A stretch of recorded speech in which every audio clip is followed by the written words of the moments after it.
অবশেষে সকল জল্পনা কল্পনা ভুলে এবার সাকিব খান অপু এবং বুবলিকে একসঙ্গে বিল করিয়ে দিলেন। পারিবারিকভাবে বিলটি হলেও এবার যেন সোশ্যাল মিডিয়ায় সেটি ভাইরাল হয়ে গিয়েছে তাদের দুজনে একসঙ্গে লাইভে আসা দিয়ে।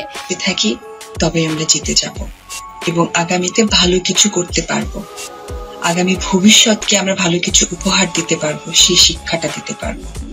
কিন্তু আমরা যদি নিজেকে সুইসাইড নোটে নিয়ে যাই, হতাশার মধ্যে নিজেকে পরিণত করি, তাহলে জীবনে যতটুকু পেয়েছি সেটুকু হারাবো।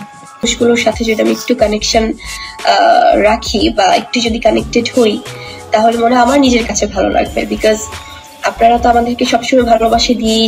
একসঙ্গে লাইভে আছেন শবনম ইয়াসমিন বুবলি এবং অপু বিশ্বাস, যেখানে বুবলিকে বলতে শোনা যাচ্ছে অপু বিশ্বাসকে বড় বোন ডাকতে।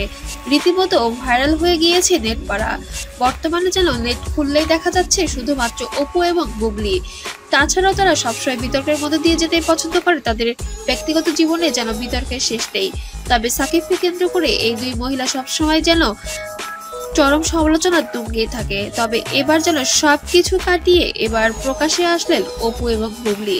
একসঙ্গে একই ছাদের নিচে বসবাস করবে এবং একই স্বামীর সংসার করবে, এবার সিদ্ধান্ত নিয়ে নিয়েছে ফাইনালি।